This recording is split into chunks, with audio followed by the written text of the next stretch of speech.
ဒါကတော့အရင်ကစစ်တပ်ထောက်ခံတဲ့ကိုရှိုကြီးဖြစ်ပါတယ်သူကအရင်ကတော့စစ်တပ်ကိုထောက်ခံတယ်သူပေါ့နော်အခုကတော့သူစစ်တပ်ကိုလုံးဝသူမထောက်ခံဘူးသူပြောနေတာသူစစ်တပ်ကလူတွေပြီးသွားကြမ်းဖို့ကလူတွေစစ်ကောင်းဆောင်နေပေါ့နော်အမှားလုပ်တဲ့လူတွေကိုသူထောက်ပြနေတယ်ပြောနေတာပေါ့နော်အရင်ကတော့သူကစစ်တပ်ထောက်ခံတဲ့လူပေါ့သူဘာပြောလဲကျွန်တော်နားထောင်ကြည့်အောင်နော်ကိုရောတခါလေတရုတ်ကတော့ကျိုးစင်တော့မတက်ဘူးပေါ့ဗျာဟုတ်တယ်ဗလားဒါပေမဲ့စောချစ်သူတို့အုပ်နဲ့မင်းအွန်လိုင်းတို့အပေါင်းပါတွေဒီမာဖီးယားအုပ်တအုပ်လုံးကိုကျိုးစင်မတင်ကျင်ကြဘူးလားတင်ကျင်တာပေါ့ဘယ်ပြောကောင်းမလဲဟုတ်တယ်ဗလားအကုန်လုံးကျွန်တော်တို့တော်လန်ပြည်သူတွေမြန်မာပြည်သူတွေအကုန်လုံးသူတို့အကုန်လုံးကျိုးစင်တင်ကျင်နေကြတဲ့လူတွေကြီးပဲနော်အဲ့တော့ဆိုလိုတာကကျွန်တော်တို့မြန်မာနိုင်ငံတနိုင်ငံလုံးမှာရှိတဲ့ဟိုတယ်တွေကိုအများစုပိုင်ဆိုင်တဲ့အုပ်စုနှစ်စုပဲရှိတယ်အဲ့ဒါကနံပါတ်1တရုတ်နော်အဲ့ဒါကနံပါတ်1တရုတ်နံပါတ်2စစ်ဖို့တယ်နော်အဲ့တော့ဒီဟိုတယ်နဲ့ခီးသွားလာရေးဒီလုပ်ငန်းခေါင်းစဉ်အောက်ကနေပြီးတော့ဟုတ်လားဒီစစ်ဖို့တွေနဲ့ဒီတရုတ်တွေနဲ့နှစ်ယောက်ပေါင်းပြီးတော့ကျွန်တော်တို့နိုင်ငံမှာဓာတွေကိုလုပ်နေတာနော်အဲ့တော့ဒီစစ်ဖို့တွေအောက်မှာဘယ်သူတွေနောက်ထပ်ပါမလဲဆိုတော့ခုနလိုစောချစ်သူတို့လိုမျိုးဒီလက်နက်ကင်နောက်ထပ်ဒီ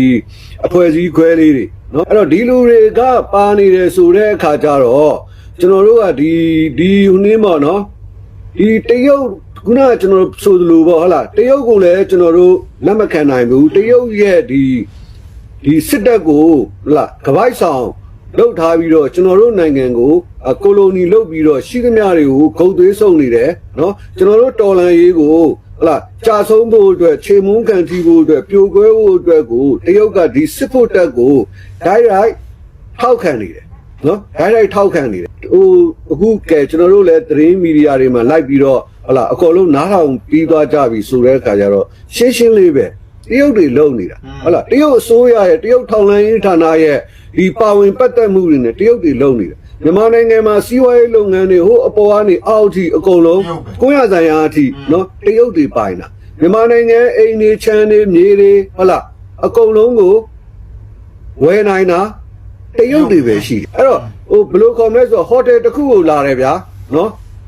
ငားတယ်ဟိုတယ်အခန်းထဲမှာနေပြီးတော့3-4လနေပြီးတော့သူတို့လှုပ်ချင်ရတယ်လှုပ်သွားတယ်ကွန်ဒိုတစ်ခုကိုငားတယ်ငားပြီးတော့သူတို့လှုပ်ချင်ရတယ်လှုပ်သွားနေစမ်းမအောင်ကျွန်တော်ပြောပြပါအောင်မယ်မြန်မာနိုင်ငံမှာခင်ဗျာနိုင်ငံတော်ရဲ့ပတ်စံကိုစားထားပြီးတော့ဟုတ်လားလုံခြုံရေးတာဝန်ကိုယူနေရတဲ့ထောင်လိုင်းတာဝန်ကိုယူနေရတဲ့ရဲမှုခင်းတာဝန်ကိုယူနေရတဲ့လူတွေအများကြီးပဲလေဗျာဟုတ်လားဒီနေ့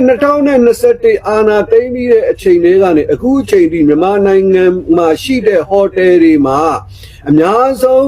လာရောက်ငှားရမ်းနေထိုင်နေကြတဲ့လူတွေကတရုတ်တွေကြီးပဲနေပြည်တော်မှာနေပြည်တော်ကဟိုတယ်ကျွန်တော်နေပြည်တော်ဟိုတယ်ကြီးလည်းတဲခဲ့တယ်ပြောပြအောင်မယ်နေပြည်တော်ကဟိုတယ်တွေပါပါတယ်တရုတ်တွေကြီးပဲအများစုကတရုတ်တွေပဲလာတဲတာနော်အဲ့တော့ကိုတို့ပဲတရုတ်ဒါတွေကိုစစ်တပ်ကစစ်ဖို့တက်ကမတီးဘူးဆိုတာမဟုတ်ဘူးလေဗျာဒီကွန်ဒိုတွေကိုဘယ်သူပိုင်လဲဒါဆိုလို့ရှိရင်ဟုတ်တယ်ဗလားစစ်ဖို့ဘိုလ်ချုပ်ပိုင်ဒါမှမဟုတ်စစ်ဖို့ဘိုလ်ချုပ်နဲ့ပတ်သက်တဲ့နော်သူတို့အတိုင်းဝိုင်းကပိုင်မပိုင်လို့ရှိရင်စစ်ဖို့ဘိုလ်ချုပ်ကိုနော်မင်းပါစက်ဘယ်လောက်ကျဲလဲ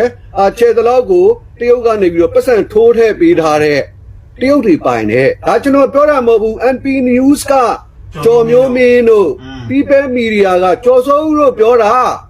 သူတို့ပြောတာကျွန်တော်ပြောတာမဟုတ်သူတို့ပြောတာသူတို့ကိုယ်တိုင်ကပြောတာမြန်မာပြည်မှာရှိတဲ့စစ်ဖို့ဗိုလ်ချုပ်တွေကိုနော်ပါဇက်ကိုအဲ့လိုဟလိုက်တရုတ်ကနေပြီးတော့ပြောတယ်ဟဲ့အောင်မင်းပါဇက်ကျင်းတယ်ဒုတ်ချောင်းယူတက်ကိုယူပြီးတော့ပါဇက်တဲ့ကိုဒုတ်ကိုထက်တက်ကိုထောက်ပြီးတော့ပါဇက်ကိုအကျယ်ကြီးဟပြီးတော့မှဝေတို့ကိုပြစ်ထည့်ပြီးMP News ကကျော်မျိုးမင်းတို့ People Media ကကျော်စိုးဦးတို့ပြောတာနော်အဲ့တော့မြန်မာနိုင်ငံမှာရှိတဲ့ဟိုတယ်တွေဟုတ်လားကွန်ဒိုတွေ KTV တွေကာရာအိုကေတွေနော်ဘားတွေကလပ်တွေခင်ဗျမောတွေဘသူတွေပိုင်တာလဲဘသူတွေပိုင်တာလဲရုံးနေစစ်ဖို့ပဲလေနော်သူတို့တွေပိုင်တာဘိုးချုပ်တွေနဲ့တရုတ်တွေနဲ့ပိုင်နာကြတာသူတို့တွေအဲ့တော့ဒီဟိုတယ်နဲ့ခီးသွားလာရေးလုပ်ငန်းအောက်မှာဒီမူရစေဝါလုပ်ငန်းတွေကြားဖြန့်လုပ်ငန်းတွေ လူကုန်ကူးမှုလုပ်ငန်းတွေငွေကြေးကွာချမှုလုပ်ငန်းတွေကျုံပြုမှုလုပ်ငန်းတွေဒါတွေအားလုံးကိုစနစ်တကျနဲ့ကျူးလွန်ကြံစည်နေကြတဲ့လူတွေဟာတရုတ်နဲ့စစ်ဖို့တွေကျွန်တော်တို့တိုင်းပြည်မှာတရုတ်နဲ့စစ်ဖို့တွေကျူးလွန်နေကြတာအဲ့တော့မြန်မာနိုင်ငံမှာလည်းဒီလိုဖြစ်နေမွေးစေဝါဆိုကျွန်တော်ပြောသလိုပေါ့ဗျာလူတိုင်းလည်းသိနေပြီဟုတ်လားဒီကောင်တွေဘာတွေကလပ်တွေအကုန်ကာရာโอเกတွေအဲ့ထဲမှာဒီ hot issue တွေထဲမှာလူတွေတင်းတင်းကြပ်ကြပ်မတည်သေးတာကကျွန်တော်တို့မြန်မာနိုင်ငံကအမျိုးသားကောင်းအမျိုးသမီးကောင်းအသက်မပြည့်သေးတဲ့ကလေးသူငယ်တွေကိုရုပ်ရှင်တွေဟောလိဝုဒ်ရုပ်ရှင်တွေထဲမှာတွေ့ဘူးကြတယ်ဗလားအေးအဲ့လိုမျိုးပဲရှောင်းအိမ်နေဟမ်နေအောက်ခန်းနေမပိတ်လောင်ထားပြီးတော့